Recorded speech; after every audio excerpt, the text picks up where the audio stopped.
We start Lamed Aleph on the base. It's 31B. We start from Tanan. It's 10 lines from the top. It's at the end of the line. What we had before is a Machlekes Abaya and Rava. If the mashkin, a collateral, is owned by the lender from the beginning of the taking of the collateral, or only from the beginning, or only from the repayment of the loan. That was a Machlekes Abaya and Rava. Abaya said he owns it from the beginning, and then Rava says only from at the time of the repayment. We said maybe this is a Machlekes Tanaim. We said that actually it's not a Machlekes Tanaim because that Machlekes, Reb Meir and the Tanakama, that was really a Machlekes about something that Reb Yitzchak says, that when the mashkin is returned to the borrower for the night or for the day, for whatever work that the borrower needs it for, so that's considered tzedakah. And they're arguing about if you take a mashkin from a non-Jew. When you take a mashkin from a Jew, then it definitely belongs to you. And then when you give it back to them to use at night, it's considered tzedakah. What about if you take a mashkin from a non-Jew? Does the Torah make you acquire that as well? So the Tanakama held no, and Reb Meir said that for sure you acquire. Okay. Tanan. We learned in the Mishnah. Nachri Shehilva Es Yisrael, whatever. A non-Jew lends money to a Jew. Here the Jew is borrowing. Al Chemtze. And the Jew has chametz that he's using as a collateral for the loan that he just took. So it should be that it belongs to the non-Jew. Everything should be good over here. So Achar Pesach Mater Bana. After Pesach, it's acceptable. Why the non-Jew is getting the chametz? It seems to fit with Abaya. One second.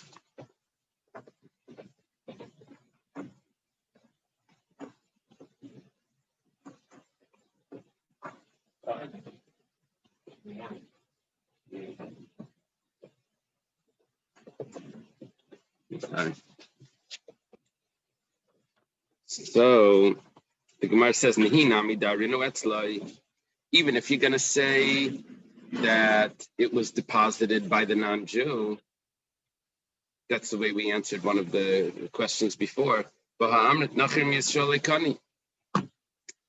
you said that only a Jew acquires the mashkin. It doesn't fit with the Gemara that we just said. Gemara before we said the name of Rabbi Yitzchak, that the Jew acquires the mashkin from another Jew, and it's a machlekes if he acquires it from a non-Jew, but a non-Jew definitely doesn't acquire a mashkin. Here you're saying that a non-Jew acquires a mashkin to mutter after Pesach. So Gemara says like kasha. The Gemara gives us a new pshat of here, that it's possible that the borrower says to the lender, he says that here's a payment, and if I don't, here's a collateral, and if I don't pay you back, then you should acquire it from now. So at the time of the repayment, and he doesn't pay him back, so it goes back to the time of the loan, which was before Pesach in this case, and therefore the entire time it's considered the owner of the non-Jew, because he said the term me'achshav, from now. The Gemara says, where did he get it from that there's such a difference between me'achshav, if he says from the beginning or he doesn't say from the beginning? Really, however it works, that's how it should work. When at the time that you that it's the repayment, so that's the time that it should be acquired to him. It says no, we have a clear proof that this is how it works. The Tanya was taught in a brisa. Nachri shehirin pasporni till Yisrael. A non-Jew deposits pasporni is a larger loaf of bread. It's more significant than the regular pita, lapa, that the people would eat in those days. So this is something that could be used as a mashkin. So the non-Jew takes this loaf of bread, he gives it to the Jew as a mashkin, as a collateral. So, Eina Oiber. The Jew doesn't violate chametz on Pesach by having this mashkin in his house. Why? Why doesn't he violate it? We're going to hold now that a non-Jew, like the Tanakama, that a non-Jew, the lender, we said that a lender and a borrower, if they're both Jewish, then the mashkin is acquired by the lender. We quoted Rabbi Yitzchak on the top of the page. He acquires the mashkin, then when he gives it back, it's considered tzedakah. But over here, he's acquiring the mashkin from the non-Jew.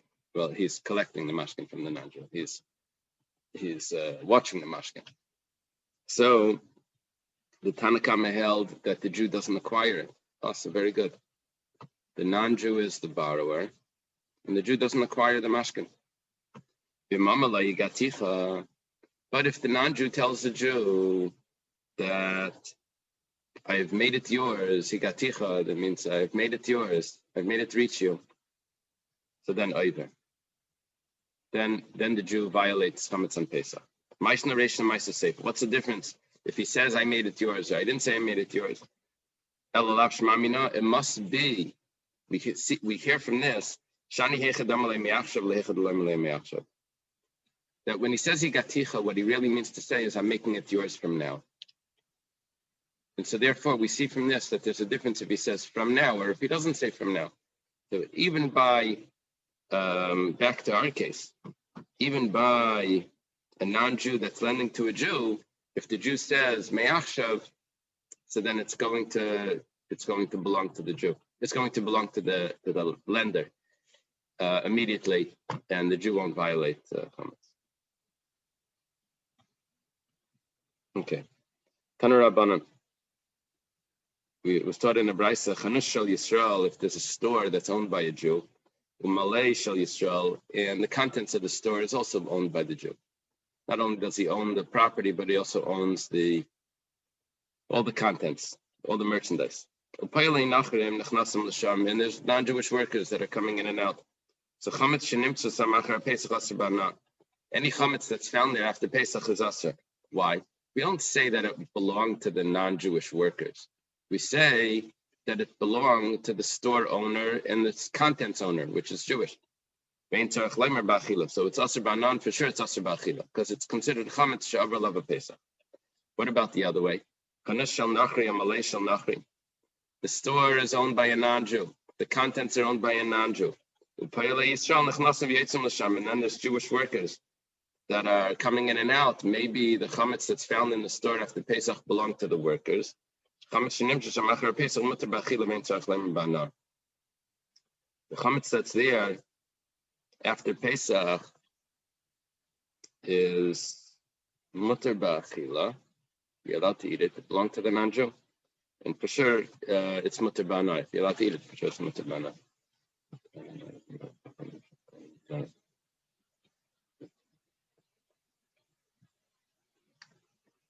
I had I forget what it was, a bottle of mashka, which I bought because I think it was bourbon or something. It doesn't need a hechsher, bourbon, it's fine.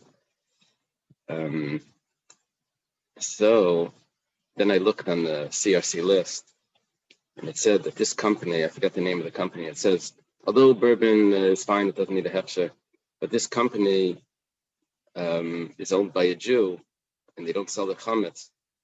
And I didn't realize that I have to worry about that. Anyway, I sent him an email or something. I said, yeah, you have to ask your rabbi what you can do with it. They didn't want to answer. They didn't want to tell me what they have to do with it. Anyway, I threw it out. See, I could have burnt it on the tachas tafshilei. Could have lit it. Okay.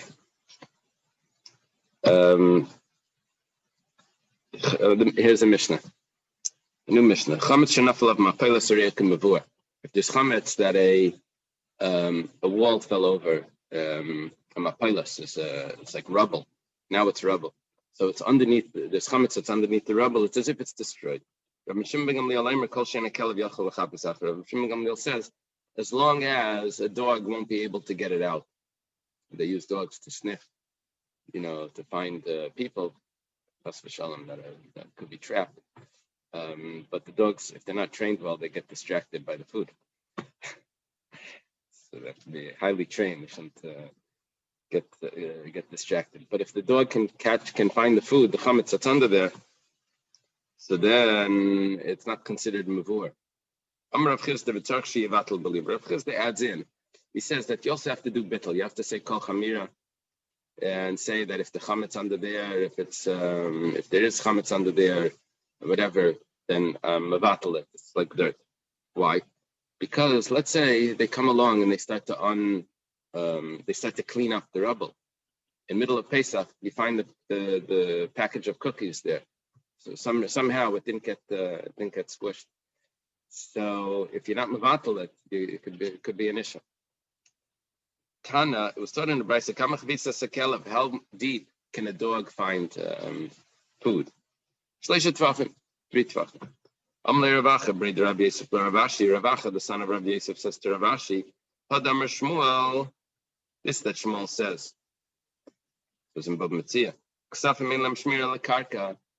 If is this a Shem? Yeah. If a Shem, someone's watching silver, and he's an unpaid watchman, so he's obligated only if he's negligent. He doesn't have a big responsibility, but he can't be negligent. So he has to put it in a place that's going to be protected. So Shmuel says, what's a good place for silver? You put it in the ground. So the Brisa says that how deep in the ground is considered buried in the ground? 3 tvachim. So he's asking, when it comes to silver, should it also be 3 tvachim? Maybe in a shleisha tvachim elai. Does the silver need to be 3 tvachim in the ground? It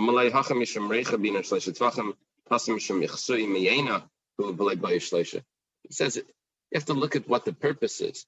Over there, it's food. You have to cover up the smell. If it's not 3 tvachim, the smell can get through the soil. So it needs to be 3 tvachim deep. Over here, a thin layer of soil will cover the silver, and no one's smelling the silver. It has to do with, is it visible? Once it's not visible, it's fine. Amar Rekama. How deep does it need to be that you don't have to be worried that it could be visible? It still has to be 1 tefach deep. I guess it could get brushed away with rain or whatever. So it needs to be a tefach. That's considered a good watching for silver. Okay, now we have a new Mishnah. This Mishnah is a whole discussion.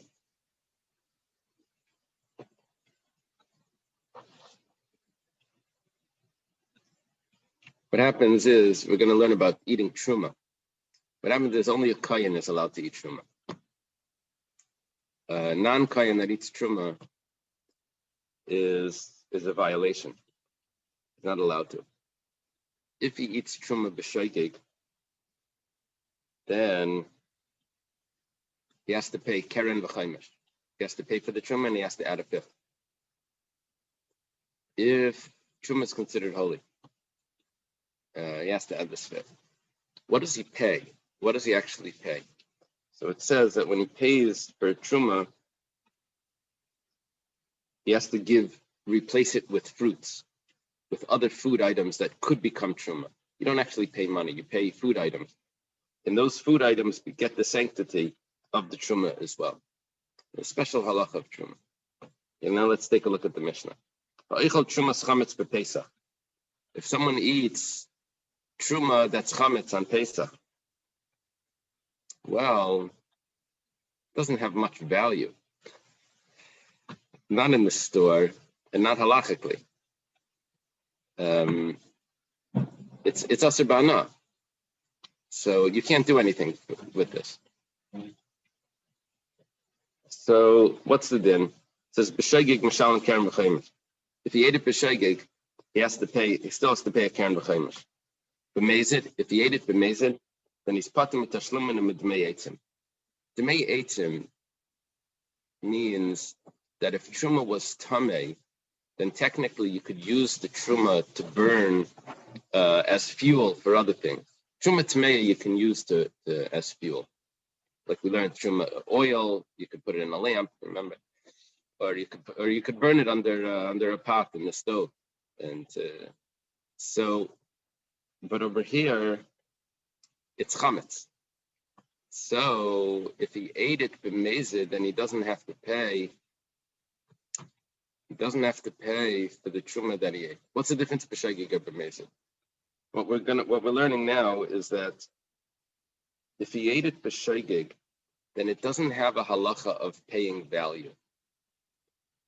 It has no value. The value here is zero. It has a halacha of replacing truma. It's a special din that you have to replace truma. It's not a din in how much do I owe. It's I have to give fruits. I have to give fruits. It's a special din. Fruits. It's by measurement as opposed to value. So because it doesn't have to do with value, then I have to replace it, and I have to add the fifth. But if I eat it b'mezid, then I'm just a regular gazlan. I'm a regular thief. A regular thief pays value. There is no value. That whole halacha of paying a certain amount of size, of measurement of how much you pay, that's only if you eat truma b'shegig. But here, if he eats it b'mezid, he doesn't have that halacha. So he's a regular gazlan, and it doesn't have value. So it comes out that he gets away with paying less if he did it on purpose. Now, I have to add a point that's not 100% correct the way I said it, that he gets away with paying less. What's more accurate is that the atonement for eating truma b'shegig, he's able to, if he ate it b'shegig, he'll be able to get an atonement by replacing it. If he ate it b'mezid, if he ate it on purpose, then there's no atonement. That's the way it works. Over here, you get an atonement for eating the truma by just replacing those fruits. Okay, we didn't really discuss what the shegig was, what the mezid was. The shegig means that he didn't realize that it was truma. That's the simple understanding here. What about chametz? Did he realize that it was chametz?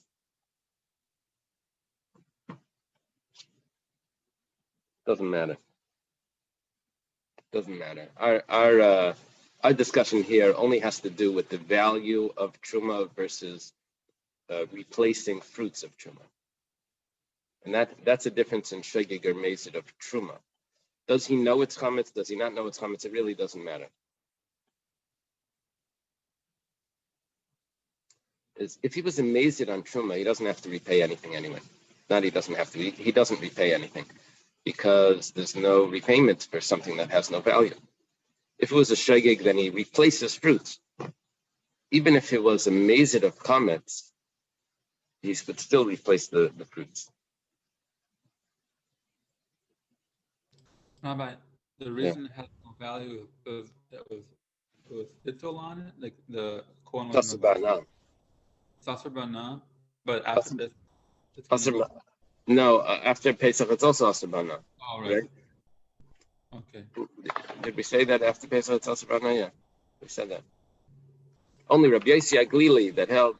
Oh, I see what you're saying. We had a machlekes if after Pesach it's Asar Midiraisa or Midirabana. That was a machlekes Rabbi Yehuda and Rabbi Shimon. We seem to conclude like Rabbi Shimon, that said that it's Asar Midirabana. But I think even according to Rabbi Shimon, it was still Asar Bana. Right? Knas or kanes? It's a knas.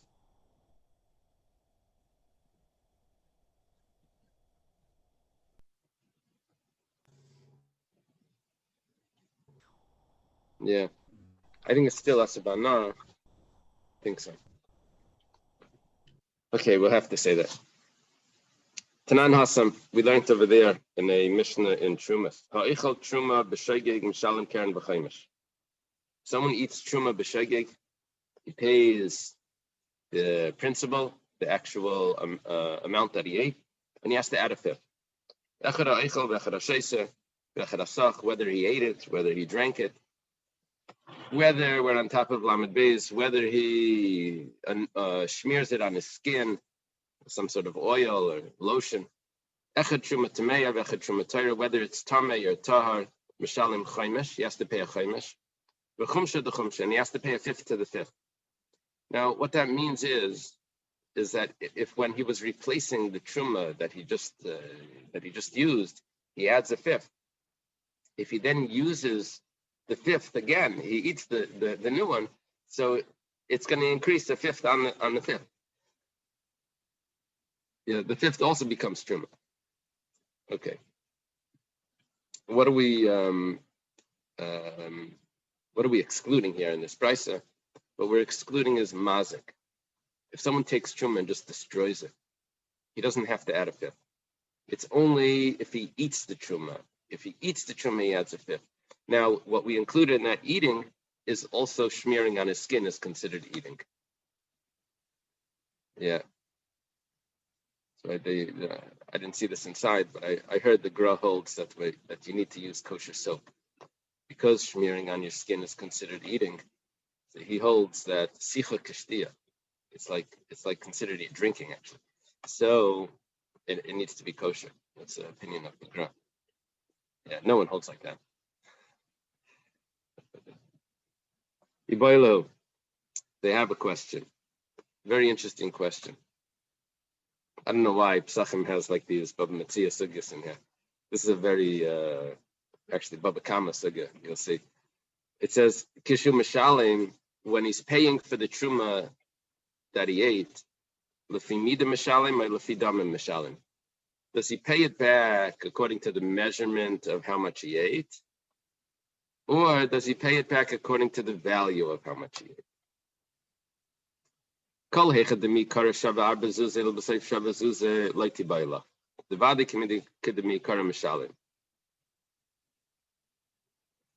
Let's say when he ate the Truma, it was worth 4 zuz. Now it's worth 1 zuz. So everyone says that he has to pay back 4 zuz. Lefi damim. He has to pay back, even though the same size, there's now a sale on it, and it's worth, and now it's worth less. There's a sale on this, so I have to when I'm replacing it, I have to go back and pay its actual value, which is much more. So in other words, I have to increase the amount based on the value price. I have to double it, but now it's buy one get one free. I have to pay double. So it's more than buy one get one free. It's buy one get 3 free. Okay. The Legarim Gazlan. The Tanan, it's no worse than someone that stole. We'll start in the Mishnah. I know that there's a special din in Truma that I don't pay value. I know that. But the fact is, it belonged to a Kayan also. There's 2 aspects to Truma. One is that it belonged to a Kayan, and the other one was what we were talking about, that I have to replace fruits.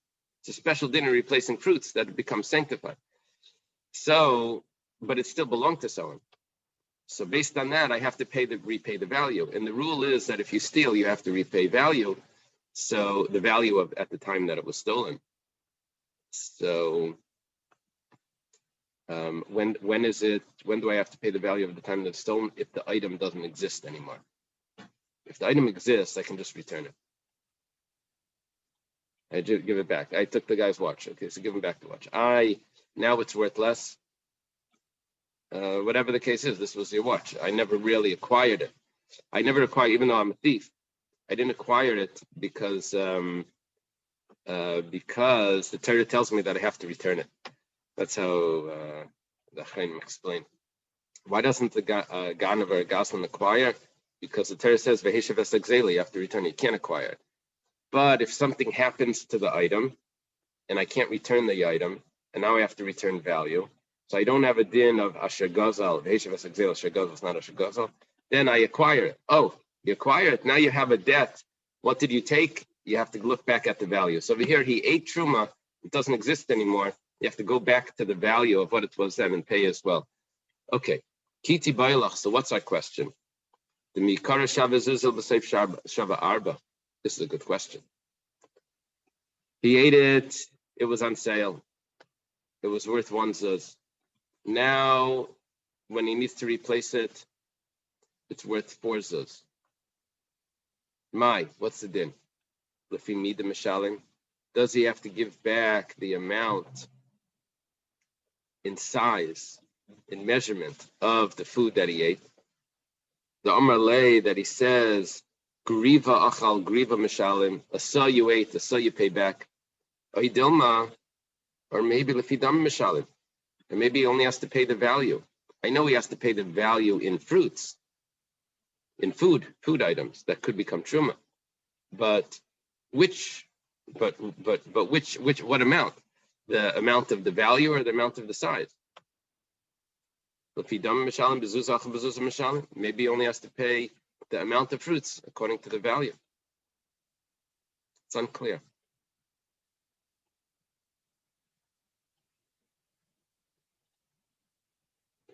I'm Rabbi Yosef. Rabbi Yosef says, Tashema, come and listen. Rabbi Yosef is going to prove from a brisa what he believes is going to be an answer to this question. Are you replacing in fruits the value of the fruits or the size of the fruits or the amount, the volume? Didn't say weight. It sounds like mida, sounds like volume. So, achal greigras, if someone ate dried figs, v'shilim tamarim, and he pays back dates, much more precious than dried figs. Yeah. Even today, you go to the store, at least the nice dates are much more expensive than a thing of dried fig. So, Tavel of Bracha. Blessing is upon him. Excellent. You're doing it excellent. You're paying back something much more precious. Now, if you say that there was a small package or a package of a certain amount, a box of dried figs. Now you're paying back a box of dates. So amtalahachi tavel of bracha. Because of this, the brisa says, you're paying back something, your mom is giving you an extra money over there. Because you have to pay back the size. And now what you're giving back is much more expensive. The achel griva, the greigers, the shavazuzah. You ate a saw of dried figs, that's only worth a zuz. But kiyav griva, the tamam, the shavi arba. You're giving back a saw which is worth 4 zuz of dates. So that's a tavel of bracha. The blessing goes upon you, on him. But if we say that he pays according to the value, so what are we expecting him to do? We're expecting him he ate a zuz of greigers, of dried figs. He's going to pay back a value of dates, of a zuz, of dried figs. That would be the halacha. So what's the tavel of bracha? Amai tavel of bracha. It's exactly the same price. Notice we're understanding from the brisa that it must be that you pay the measurement. You pay lefimida. Back to our question before. If it was worth 1 zuz, and now it's worth 4 zuz, I have to give the size, the same size. I have to pay extra for 4 zuz. That's going to be the halacha.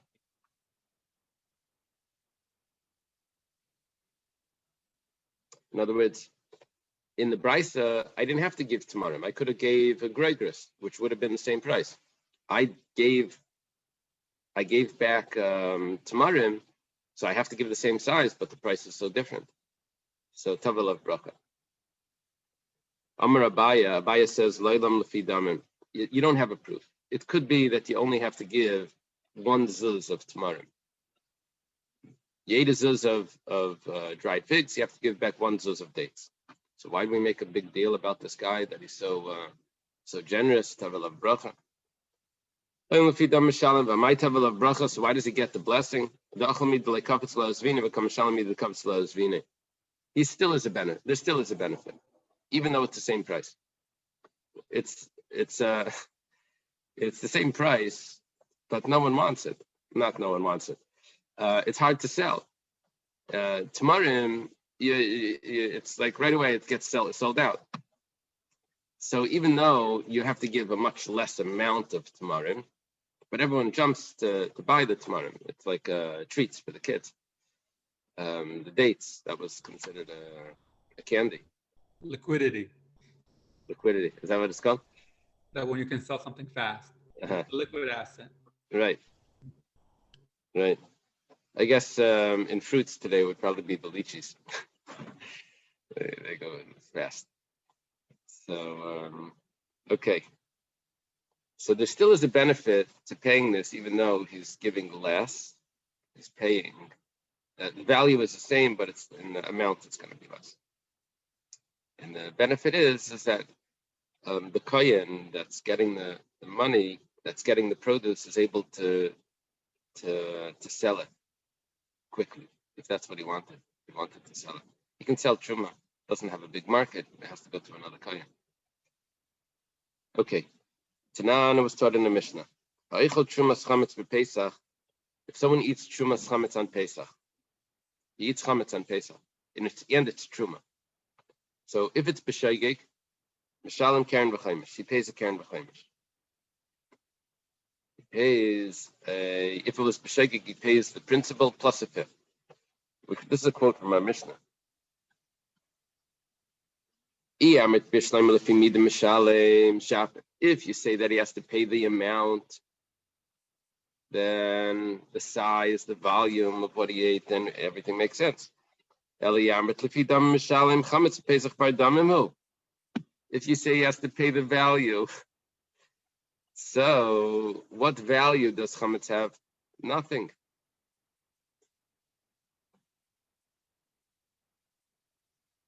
Chametz doesn't have any value.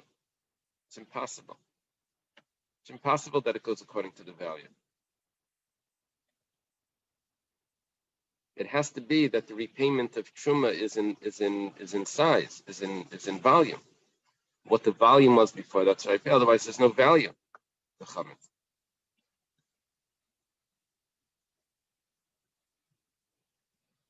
My answer is in.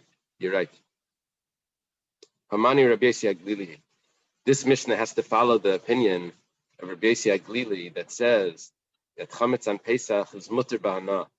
You're allowed to have benefits from it. You can't eat it, but you're not allowed. But you're allowed to have benefits from it. You're allowed to have benefit. There's value. Rabbi Yossi Aglili damer chametz Pesach mutter b'hana. Okay, that's a nice try. A new understanding of the Mishnah that it's not the Rabbanan that say there's no value here, but you have to pay because it's the size. Here we're talking about that there is a value and you have to pay back that value. But if that's the case, let's read the end of the Mishnah. But if he ate it b'mezid, then he's exempt from payment. Why? Because b'mezid, it wasn't a din in replacing truma, it was a din because you're a regular gazlan. Now, in a regular gazlan, it has no value. Now, 1 second. Why is there no value? There is value. It's mutter b'hana. Even if he was stealing a regular ganav, he would have to pay whatever the hana is that he gets from it. The Gemara says, no, he's exempt over here from paying if he does it b'mezid, because he ate truma and chametz on Pesach, which is a very severe punishment b'mezid. So chametz is kares. Truma is misa b'dei shemayim if it's b'mezid. So Rabbi Nechuni ben Akana is going to hold that it's considered a case of kamlei b'derabba minei, and because you have a severe punishment, we take away the lesser punishment, so therefore you don't have that payment. Now this is going to confuse things because chametz is very serious also. And when he ate it the truma b'shagig, I know there's no misa b'dei shemayim, but it was chametz. So that would have to be that we would have to explain this, that he ate the chametz b'shagig, and there's no kares b'shagig. The mezid would have kares, not b'shagig. Yeah, you're not gonna need to play with this to make the two parts of the Mishnah fit. So, the Tanya Rabbi Nechuni ben Akana Yom Kippurim Keshabbos l'Tashlumin. Rabbi Yochanan ben Akana said that someone that burns a Gadish of his friend on Yom Kippur, so he doesn't have to pay for it as if he would have done it on Shabbos, even though on Shabbos the punishment is more severe, but on Yom Kippur, it also has an Isakaris. So, or Misa B'dei Shemayim, and that's considered a case of Kamli B'deramine. Okay, so we have a new pshat in the Mishnah. We learned the Mishnah before that the difference between the beginning of the Mishnah, which said that if you ate it b'shogeg you have to pay, and if you ate it b'mezid you don't have to pay, had to do with a repayment of truma versus a repayment of a gzela. Repayment of truma you have to do because that's the size, that's the volume. And the repayment of gzela has to do with value, and there's no value. Now we're learning, according to this answer, that we're following Rabbi Yossi Aglili, that there's really value to both. In the beginning, he has to pay because that's his only punishment, and in the end, he doesn't have to pay because there's a bigger punishment that overpowers it. It's in a different pshat. It's a whole different Mishnah. Now the Gemara goes back and says, Ketanoi, this question that you're asking, how truma is repaid, is it repaid according to volume or according to value or volume? That's a machlekes Tanai. It says like this: if someone eats trumas chametz on Pesach, Rabbi Akiva says he doesn't have to pay.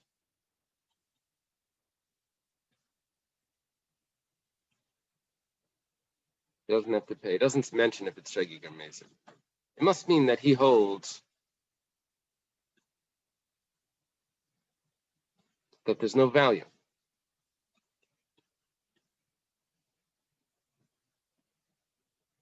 It must mean that he holds that there's no value. Das Rabbana. So you pay according to the value. There's no value.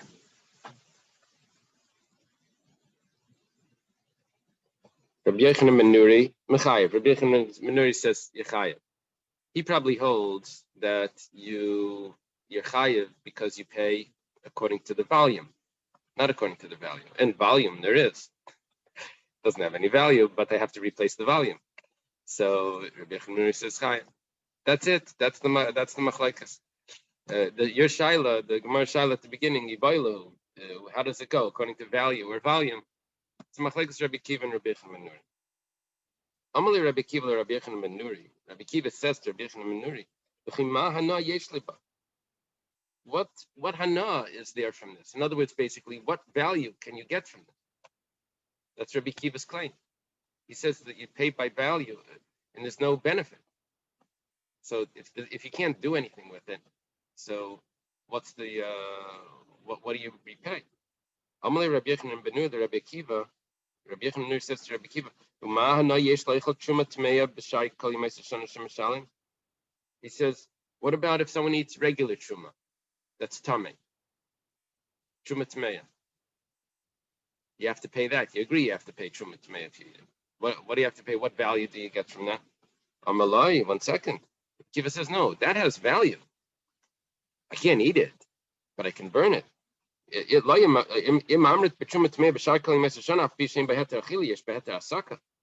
can burn it, and I can use it as fuel. That has value. But this is chametz. This I can't have any benefits from. It's clear what Rabbi Kiva's sheet is, that it has to do with value. There's no value. That's what they're arguing. They're arguing, is there a value to this? Now, what does Rabbi Yochanan ben Nuri hold? Clearly, he holds that it doesn't have to do with value. He was just responding to him that you have to repay. You have to repay even though there's no value. Rabbi Kiva says, you know what this is similar to? The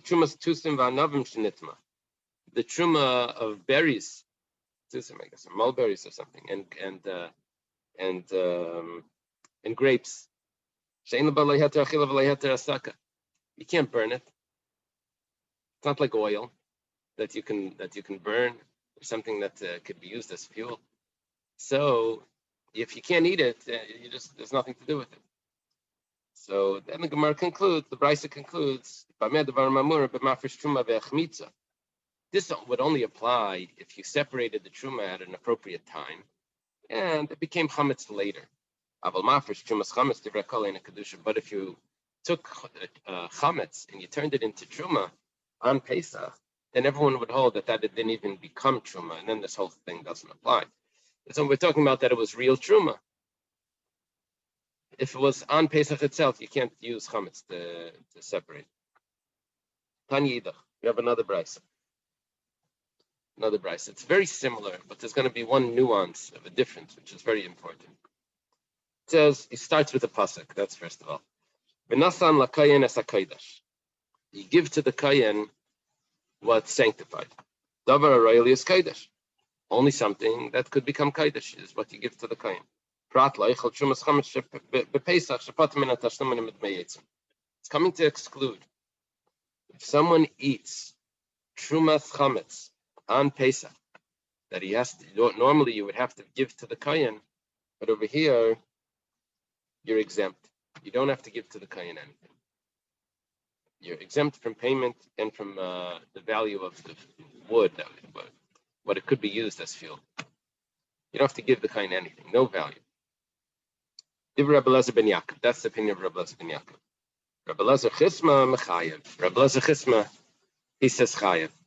He says you have to pay. Now it seems to match up with Rabbi Akiva and Rabbi Yochanan ben Nuri, but it's not perfect. It's not perfect. Amalai Rabbi Elazar ben Yaakov Rabbi Elazar Chisma. Rabbi Elazar ben Yaakov says to Rabbi Elazar Chisma, "V'chima hana yesh laba." What benefit do you have from this truma? Amalai Rabbi Elazar Chisma Rabbi Elazar ben Yaakov. He responds back exactly what Rabbi Yochanan ben Nuri says back. What benefit do you have from truma the rest of the year?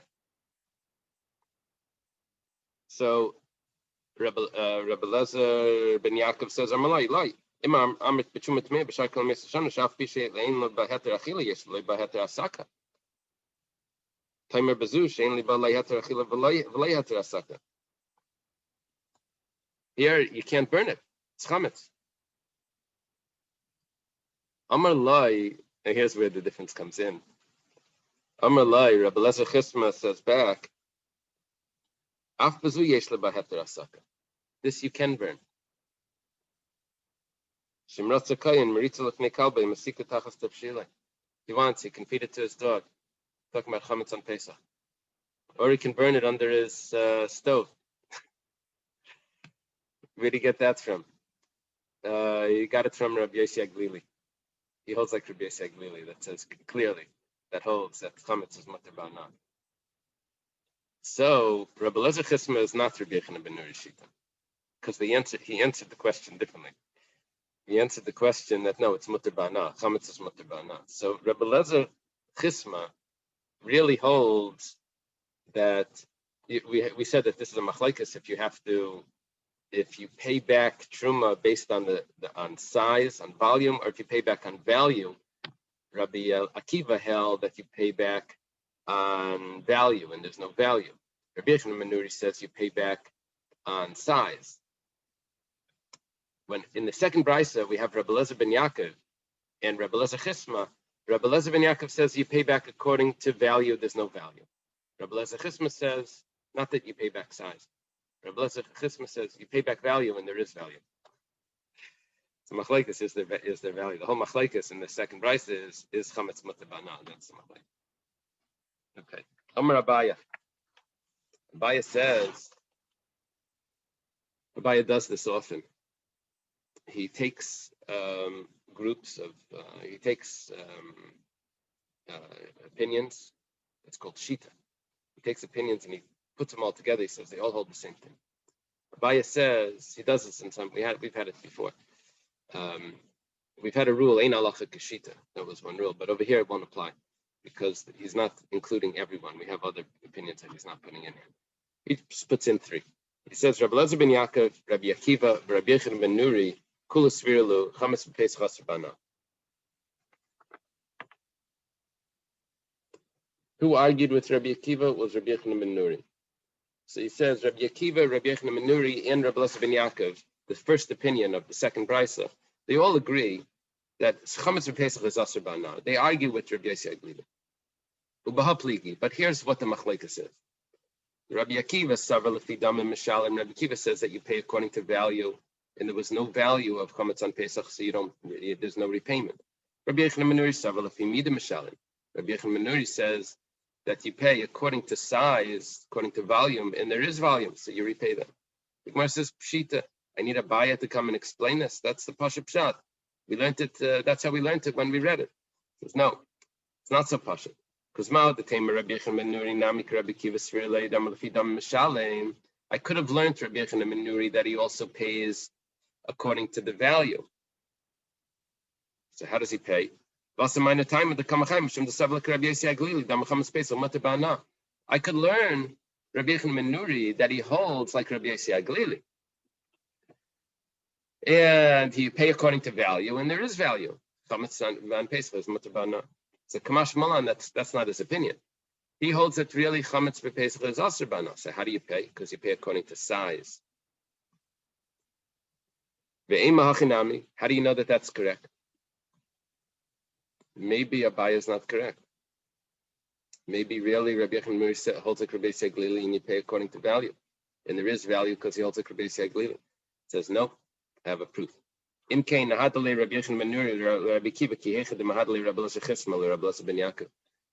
Rabbi Yochanan ben Nuri respond the same way Rabbi Elazar ben Yaakov respond? That says that, what do you mean? There is value. He didn't say that. It's a proof. Doesn't hold with that. I want to point out the people that were the Tanaim that we have. Rabbi Elazar ben Yaakov. It says Mishnah say Kavanaki. No, who's Kavanaki? Rabbi Yossi was Mukayim. Rabbi Elazar ben Yaakov is Mishnasi Kavanaki. His teachings are small. We don't have them often, but it's always pure. It's always correct. And it's always the halacha. Rabbi Elazar Chisma was a student of Rabbi Akiva. That he went to one town. They asked him to lead the services. He didn't know how to daven for them. He didn't know how to lead the service. So he was all embarrassed. He went back to Rabbi Akiva. Rabbi Akiva taught him how to lead the service. When he came back to the town, so they asked him to lead the service, and he led it, and everyone was silent. Chaysim Piv. They couldn't say anything. So he got the name Rabbi Elazar Chisma. He silenced them. If you look, sometimes it says Rabbi Elazar ben Chisma, and that's a little surprising. Doesn't fit with the medrash. Unless it means Ben Chisma, he's someone that does that. Ben doesn't mean that he's a child of. Ben is like a bar mitzvah, Ben Chisma is someone. Okay, whatever the case is, I guess we'll have to stop over here. Okay. Rabbi Elazar ben Chisma would disagree with his rabbi, with Rabbi Akiva. Over here, is he disagreeing with Rabbi Akiva? Let's see. Because he's saying it's mutar b'hana, and Rabbi Akiva is saying it's aser b'hana.